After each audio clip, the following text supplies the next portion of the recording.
On my way to school, I see our town's Star City sign. Could you please tell me, what's a Star City? Your friend, Jennifer.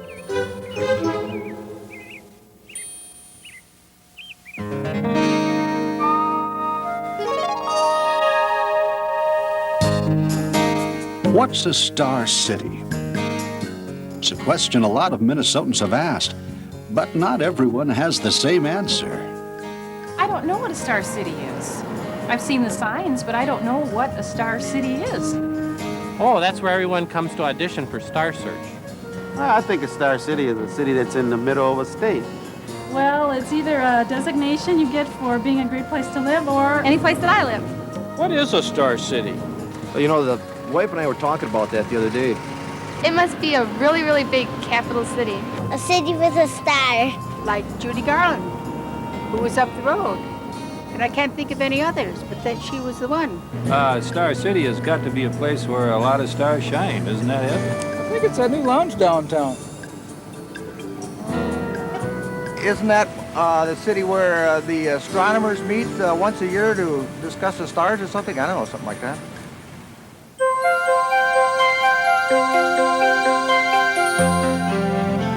Communities all over Minnesota, from Alexandria to Zumbrota, have asked, what is a Star City? In the past 10 years, more than 100 enterprising communities have taken on the challenge of becoming a Star City. A city prepared to capitalize on its opportunities with a tangible, workable plan to build a solid economic future for its citizens. Now that we've decided that this is our best plan of action, what are some of the first things we need to start working on? I think one of the first things we need to do is survey the existing... Much like the planning meetings that take place each year in towns like Blue Earth, Shakopee, Long Prairie, and Sleepy Eye, these local volunteers are defining just what it means to be a Star City. They know they must be organized, provide solid leadership and planning, and be able to act on those plans if they're going to shape their own future. They've got to be doers as well as dreamers. Set our agenda for the entire year.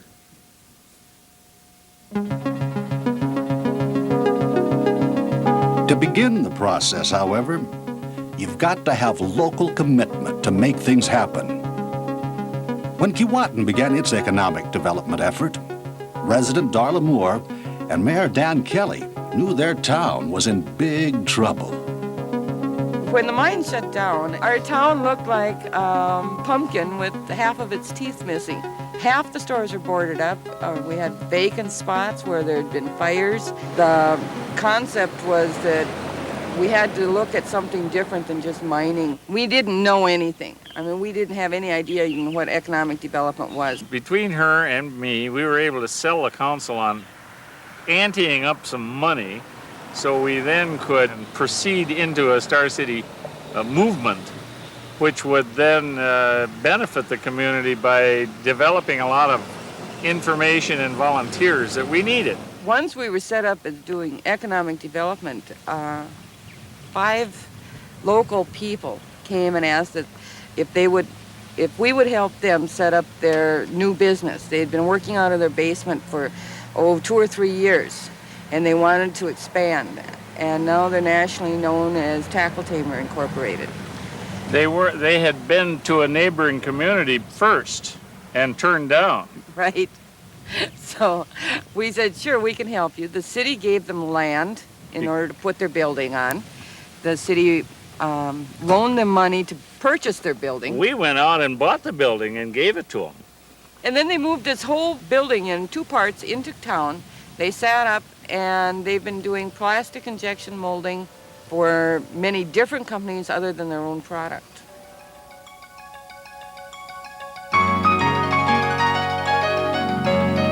Minnesota communities become Star Cities for many reasons. Their reasons for remaining a Star City may be very different. Has the community changed? Has the economy changed? In the case of Burnsville, community members at one time questioned the need to maintain their Star City status.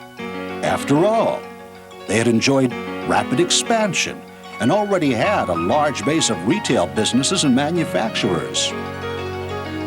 But a thorough community analysis made their focus clear. We are the 8th largest city in the state. We have grown to become the 3rd largest in retail sales, and we're also the 5th largest in the state for a number of manufacturing firms. So we do have a lot happening in Burnsville. That's why the Star City program was very important to us, because it has helped us plan and do some information gathering to provide us with a roadmap, so to speak, to help us control and plan that rapid rate of growth that we've experienced. Judy and the Burnsville Economic Development Council decided the most important thing was to focus on the 108 manufacturing companies they already had. We feel it's very important that we work with those businesses that we have here, nurturing these companies rather than going out and actively seeking new businesses. I'm back. We need to finish up our survey. As a Star City, Burnsville has decided to build from within.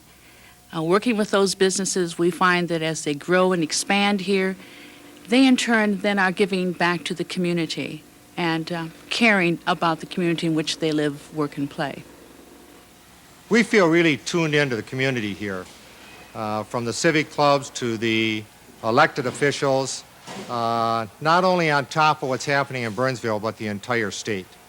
I live here personally. I feel a part of it. Our company feels a part of it. We bring a lot of people into this community to show off our distribution center and to show off Burnsville. We're proud of it.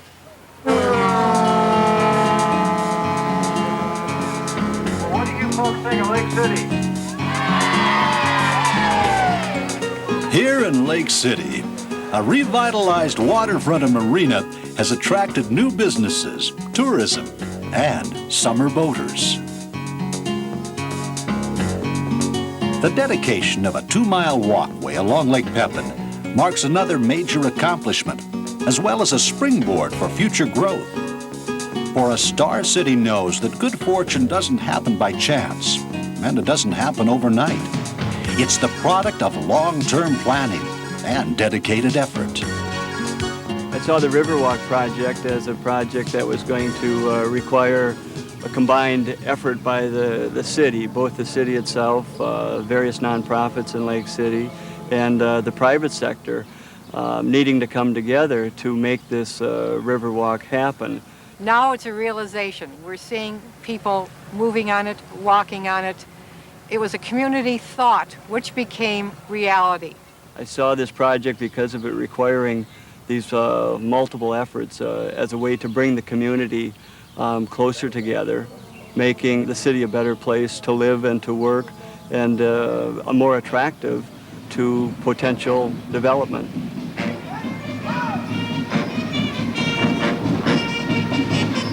The thread that runs true through all these Star City stories is the importance of local participation and teamwork. How do you spark enthusiasm? How do you keep it alive? It's not always easy, but in Two Harbors, several distinct groups came together to work toward a common goal. We found that in our particular town, we had quite a few organizations that were all doing their own thing and going different directions, and all trying to accomplish the same thing. That's when we got our Star Cities program going together and really rolling. We found an outstanding chairman who worked very diligently and picked some real fine chair people who in turn became the nucleus of the entire committee. So this group then knew what was going on, they had the expertise, and if they didn't, they knew where to go and get the experts to give them assistance. So they worked out great for us. What has happened since then, several of our industries, local industries and existing, have expanded, such as Labounty Manufacturing, which about 3.5 years ago, had about 80 employees. Today there are 260 employees and still growing. Even Reserve Mining Company just reopened, and that's just frosting on the cake for us. Having a plan of action was the key to helping Two Harbors capitalize on the planned restoration of an excursion train from nearby Duluth. It gave the town a unique and unexpected marketing tool to further sell the area. Once we knew the train was coming, The committee of the Star City Commission got together to prepare for the arrival of the excursion train, and there was a lot of preparation to do. This train so far has brought up an awful lot of people at Two Harbors. I believe the train that was in this morning had over 400 people on it. We did, as a committee, come up with, for example, placemats for every restaurant in town, indicating where all the business places were and the schedule of the trains and what have you. And this was all part of Star City's part in the train coming to Two Harbors.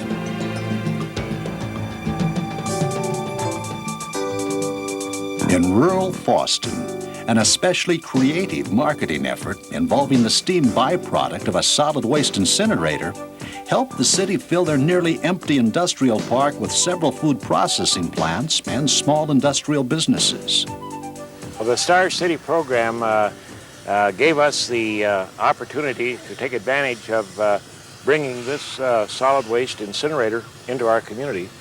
It not only solved a critical problem for the 5 counties of northwestern Minnesota in disposing of solid waste, but it's enabled us to attract other industries into our community looking for the low-cost steam energy that this plant provides. One of the major reasons for their decision in locating here is because of the steam availability and the price that they have been able to negotiate with the county. And we feel it's a rate that's much lower than what they could generate their own steam for.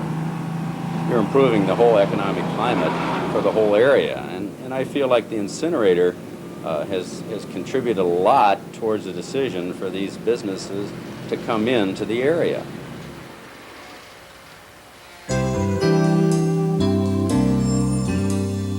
Fosston further expanded its marketing effort by enlisting the aid of a local cinematographer to produce this hometown video that really sells the city. The centerpiece for industrial development is the 5-county incinerator. The city is now courting industries that can utilize steam energy. One such company is Heartland Foods. Heartland Foods will join Mr. Carrot in the second phase of Fosston's industrial park. Mr. Carrot utilizes steam to dehydrate carrots, potatoes, and other vegetables. Darla Moore and Dan Kelly remind us that good old-fashioned grassroots marketing is still a most effective way of creating economic growth in any Star City.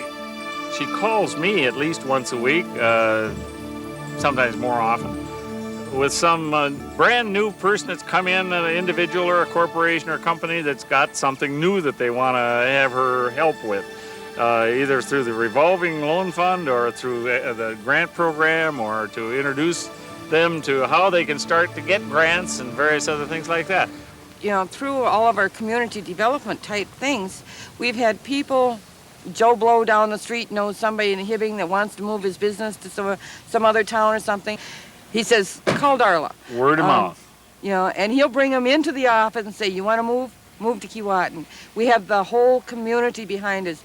Star City was probably the best program that we ever entered into. Here in Aiken, residents worked long and hard for their Star City designation. Aiken exemplifies the Star City spirit. The foundation for Aiken's designation as a Star City was laid more than 3 years ago, almost 4 years ago. Today, they became Star City number 100, a milestone for them and for Minnesota. For economic development, on behalf of the state of Minnesota, the Department of Trade and Economic Development, we hereby present this award to the community for its dedication to the goals of development and the creation of jobs for its citizens.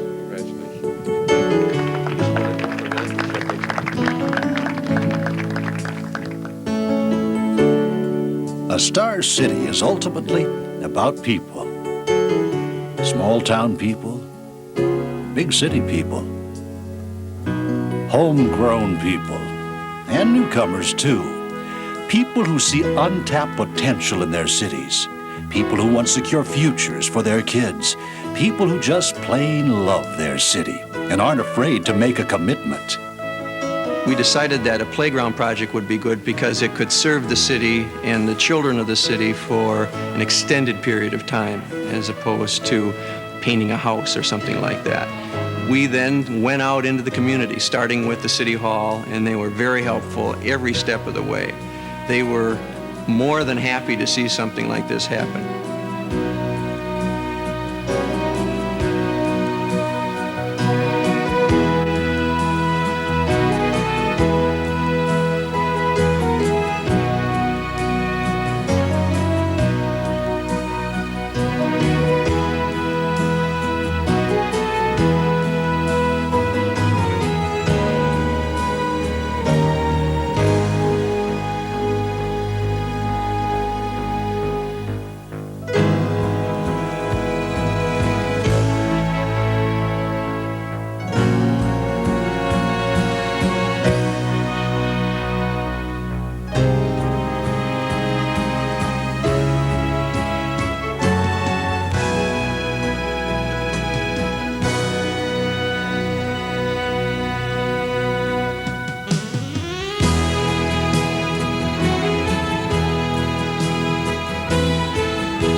To be a star city is to have a vision for the future, to be in charge of your own destiny.